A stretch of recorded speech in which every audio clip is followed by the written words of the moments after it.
आज हिमाचल प्रदेश में corona virus की स्थिति और सुधार हुआ है।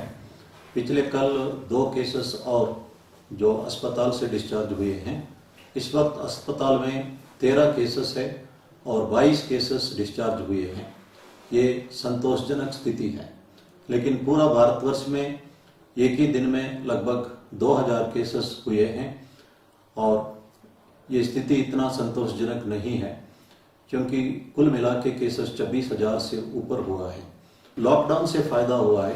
पहले 3.4 डेज में केसेस डबल होते थे, अब 11.4 डेज में केसेस डबल हो रहे हैं और जो रेट ऑफ इंक्रीज है वो 6% है, वो भी सबसे लोएस्ट है। लेकिन हम सबको सतर्क रहने की बहुत आवश्यक है। इंटर डिस्ट्रिक्ट मूवमेंट के लिए आप परमिट एसडीएम से ले सकते हैं, क्योंकि इंटर डिस्ट्रिक्ट और इंटर स्टेट मूवमेंट जो है भारत सरकार ने बैन किया हुआ है और जो हिमाचल से बाहर रहते हैं वे भी कंसर्न डिप्टी कमिश्नर से ई पासेस ले सकते हैं और अपना अरेंजमेंट करके हिमाचल वापस लौट सकते हैं। जो कर्फ्यू रिलैक्सेशन आवर्स दिया है उसका बढ़ाया गया है। उसका ये मतलब नहीं है कि आप लगातार 4 घंटा बाहर ही रहना है, अपना काम पूरा होते ही वापस लौटना है। आदेश यही है, घर पर ही रहना है। और जो सीनियर सिटीजन्स है उनका भी भारत सरकार ने आदेश दिया घर के अंदर ही रहे और जैसे अर्ली मॉर्निंग वॉक के लिए छूट दी गई है, लेकिन जिनको मेडिकल एडवाइस दिया वही बाहर निकले, जो सीनियर सिटीजन्स, और बाकी सीनियर सिटीजन घर के अंदर ही रहना उचित रहेगा। ये भारत सरकार का आदेश भी है। अगर आप अपने ऑफिस या घर में एसी चलाना चाहते हैं, सरकार का डायरेक्शन है कि 24 डिग्री से 30 डिग्री के बीच में एसी रखिए और कमरे के अंदर वेंटिलेशन रखिए। ह्यूमिडिटी 40% से 70% होना चाहिए।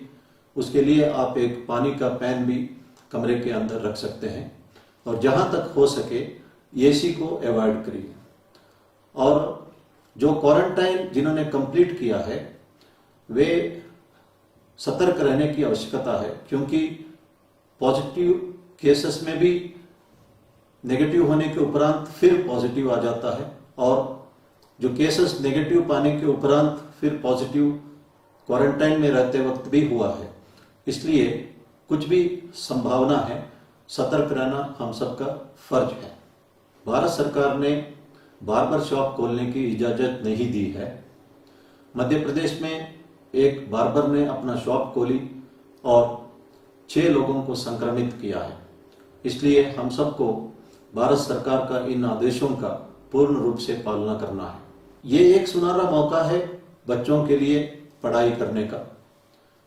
ये कहा जाता है कि opportunity and time if lost is lost for ever. समय और मौका खोना नहीं चाहिए। खासतौर पर जो बच्चे +2 में पढ़ते हैं उनके लिए सुनहरा मौका है। पेरेंट्स अगर हो सके तो बच्चों को पढ़ा सकते हैं।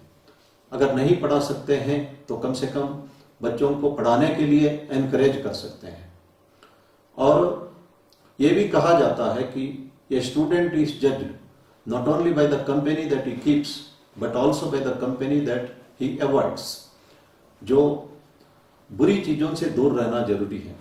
कुछ बच्चे ड्रग्स लेते हैं, शराब पीते हैं, सिगरेट पीते हैं, उनसे दूर रहना जरूरी है। और जो मेहनत और लगन में विश्वास करते हैं उन बच्चों के संपर्क में रहना भी जरूरी है। कहा जाता है कि ये burning tree can not only burn itself, it can burn the whole forest. It has to be isolated. A tree with fragrant flowers can send the fragrance across the forest. कुछ अच्छे बच्चे हैं, अपना कामयाबी हासिल करके पूरे समाज को अच्छा संदेश भी देते हैं। 2 रुमाल है, एक रुमाल में अगर हम लहसुन को बांधेंगे, दूसरे में गुलाब के पंखुड़ियों को बांधेंगे, इसका स्मेल अलग अलग होगा। एक को स्मेल को हम सह सकते हैं, दूसरा स्मेल हम नहीं सह पाएंगे। लेकिन दोष रुमाल का नहीं है, दोष संग का है। इसलिए बच्चों को अच्छे बच्चों से ही संपर्क रखना चाहिए। अच्छा संगत से अच्छा रिजल्ट मिल सकता है। और साथ में मैं ये भी कहना चाहता हूँ, जिनके बच्चे अगर ड्रग्स या शराब या सिगरेट का सेवन करते हैं, उसको वो एक परमानेंट बीमारी नहीं है, उसे अवॉइड कर सकते हैं, उससे छुटकारा पा सकते हैं और उसके लिए डी एडिक्शन सेंटर में जाके इलाज करा सकते हैं। लेकिन ये बात छुपाना नहीं चाहिए और जो डी एडिक्शन सेंटर का फायदा उठाना चाहिए। मैं पेरेंट्स से ये भी अनुरोध करना चाहता हूँ कि बच्चों को सोशल डिस्टेंसिंग के बारे में, मास्क पहनने के बारे में और हैंड वॉश तथा अन्य हाइजीनिक प्रिकॉशंस के बारे में समझाए। और मैं बहुत पेरेंट्स को जानता हूँ जो बच्चों के एग्ज़ाम टाइम में कई महीने छुट्टी लेके बच्चों के साथ रहते हैं, बच्चों को पढ़ाते हैं, जो नहीं पढ़ा सकते हैं बच्चों को पढ़ाने के लिए प्रोत्साहन करते हैं। आप लोगों के लिए एक सुनहरा मौका मिला है, सरकार के आदेशानुसार आपको घर पर ही रहना है। मैं चाहता हूं कि ये सुनहरा मौके का फायदा सारे पेरेंट्स उठाए और बच्चों को पढ़ाई में मदद करें। इस संदर्भ में मैं ये भी कहना चाहता हूं कि भारत सरकार ने national digital library of India launch किया है और इसमें 3,82,00,000 किताबें उपलब्ध है। आप घर बैठे आराम से इन किताबों को पढ़ सकते हैं। पेरेंट्स तथा स्टूडेंट्स इसका पूर्ण रूप से फायदा उठा सकते हैं। हिमाचल प्रदेश में कोरोना वायरस का स्थिति सुधारा है। इसका यह मतलब नहीं है कि हम किसी बात पर कॉम्प्लेजेंट हो सकते हैं। मैं एक उदाहरण देना चाहता हूं।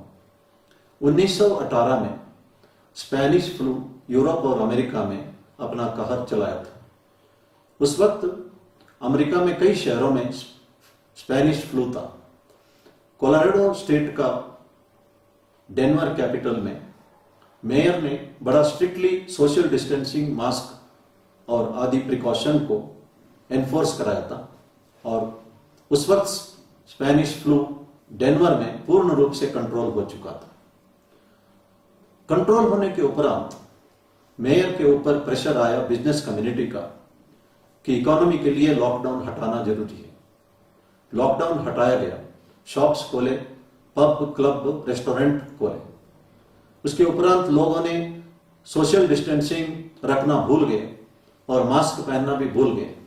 इसका नतीजा ये हुआ, उस वक्त अमेरिका में सबसे ज्यादा डेनवर के लोग संक्रमित हुए और सबसे ज्यादा लोग डेनवर में मरे। हम ये डेनवर का एग्जाम्पल से सीखे और इस वक्त हालत सुधर गया करके किसी तरह का लापरवाही करना नहीं चाहिए। पूर्ण रूप से संयम बरतना है, पूरा डिसिप्लिन मेंटेन करना है। इस वक्त कुछ अच्छी खबरें आ रही है, कुछ प्लाज्मा थेरेपी के बारे में, कुछ दवाइयों के बारे में और कुछ टीका के बारे में, और यह भी कहा जाता है कि कुछ महीने में टीका भी आ सकता है। इसलिए लेट अस बी होपफुल और तब तक हम और डिसिप्लिन और मेंटेन करें और एब्सोल्यूट पेशेंस रखें। मुझे पूर्ण विश्वास है अगर डिसिप्लिन और पेशेंस से हम इस महामारी को हरा सकते हैं। धन्यवाद। जय।